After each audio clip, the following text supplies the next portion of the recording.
YouTube. Anthony Joshua versus TBA, June 25th. First title defense. But anyway, man, he mentioned a couple of names. I read this article, skysports.com. Let's see, who did he mention? Bermane Stiverne, Eric Molina, and Dominic Breazeale. Okay? These guys he's mentioning, right? Now, Bermane Stiverne, not a good pick, man. That's not a good pick. It's not, and this is why I tell you. Now, he is a former champion, but check this out. Anthony Joshua sort of mentioned it himself in the article. He pretty much was saying he got beaten up, pretty much, going 12 rounds with Deontay Wilder. So, and yeah, it's not a good look, man. It's not a good look. Your first title defense against the guy who is pretty much known for getting his title taken away by 12 round, shellacking, beat down, taken to the hospital, looking like a pumpkin head afterwards, So I think that's out, man. He's not even ranked in the IBF. You get what I'm saying? He's not even ranked. And then he had a fight with a Derek Rossi. He's supposed to have been, I guess, reported not doing so well in that fight. You know what I'm saying? I guess Derek Rossi might have won. I think Derek Rossi thought he won.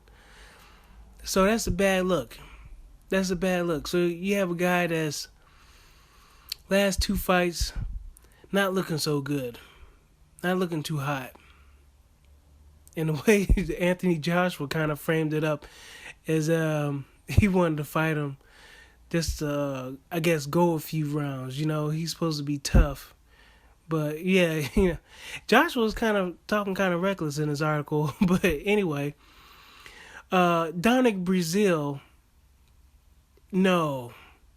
And let's go back on that as far as him talking reckless. I'm just saying, I know he's got like a team. He's got a plan and stuff like that, and he got things he want to do. He has high aspiration and and goals and stuff like that, and he's got his own promotional company and stuff. But I think Deontay Wilder said it best that right now you a target, and a lot of these guys are not just gonna lay down, for you.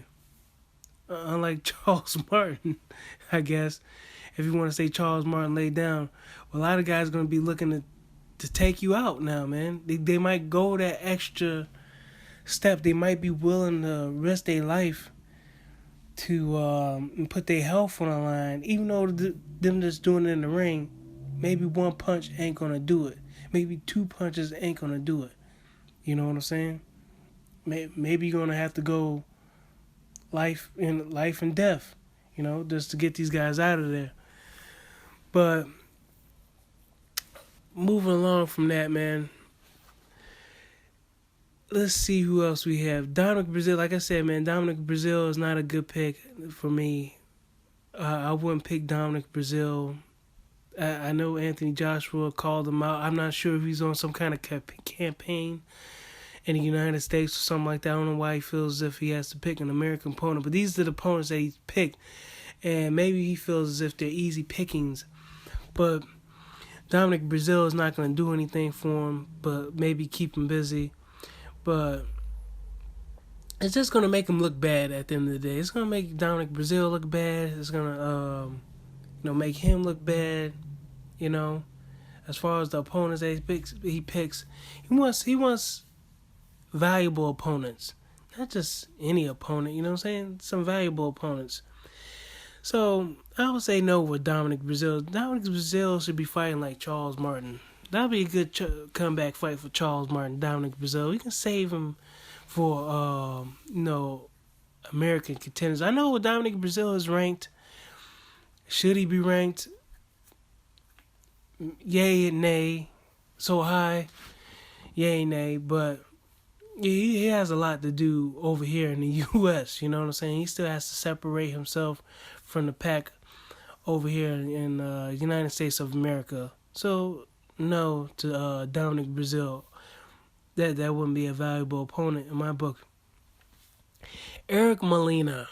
Now we're talking. Someone got on my case, man, when I said Eric Molina has put himself in line to fight for the title, right? After winning that IBF Intercontinental belt. It wasn't like a mandatory belt, some kind of like Intercontinental belt versus Tomas Adamic. But I was thinking to myself, I'm like, dude, this is the fight that you want. You want Eric Molina is the fight you want. From what I read in the article, it didn't sound like he was too enthusiastic about fighting Eric Molina, because here's another opponent that got beat by Deontay Wilder. But yet, this is the thing. Eric Molina, to me, it would be the perfect opponent. And this is why I'm saying this. Check this out. For one, it's a common opponent with Deontay Wilder. It's a common opponent. Here he is. He has the sheriff belt. He's got the IBF belt. Deontay Wilder's got the WBC belt. And then you got the lineal champion Tyson Fury.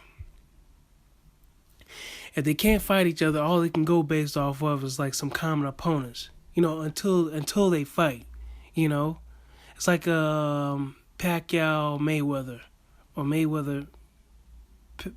I guess it's like you say like Pacquiao picking off Mayweather's, droppings. I guess you can say. After Mayweather beat Sugar Shane Mosley, here goes Pacquiao. Ricky Hatton, here goes Pacquiao. You know what I'm saying? De La Hoya, Pacquiao beats De La Hoya. But it's sort of like built up to a major fight. You know what I'm saying? Because here you had common opponents,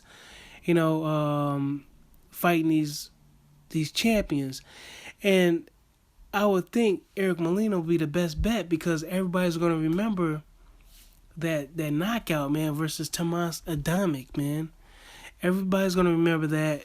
Eric Molina is the guy who rocked Deontay Wilder. Deontay Wilder had the easiest fight with Eric Molina. And the same Eric Molina is going to show up. You get what I'm saying? The guy maybe who likes to lay up on the ropes a little bit, likes to play possum a little bit. So even if he does lay up on the ropes or play possum, I mean, it's not as if he did something different. It's like he's doing something different against you, as if he's scared of you. That's just how he fights. He was doing the same thing for his Tomas Adamic, or Adamic, however you want to say this guy's name, right? So I'm thinking Eric Molina is the best bet, man. He's the guy. He's the guy. I'm sure he will want to come over, and he's got a story too, man. He's got a good story too. I guess he started boxing at 27 or something like that. I don't know. But yeah, man, he's hot right now. Eric Molina's hot, man. Just coming off a knockout. And if you want to do yourself better, to me, it would be Johann Duhaupas. I know the name wasn't mentioned, but he's got himself ranked. So these are two guys who are hot, who already fought for. They're already like title contenders. You get what I'm saying? They already fought for a belt, fighting Deontay Wilder.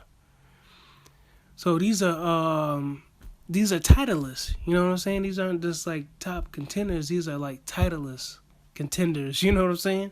These are guys who have not only got knockouts in their last fights, but these are guys who have fought for the belt or a belt. Yeah, they came up short, but these guys are proven. These guys are coming off big knockouts. So Johann Duhaupas and Eric Molina. Yeah, man. Those are my picks, man. So I'm going to end it right there, man. Y'all let me know what y'all think. I'll catch y'all later. Bye.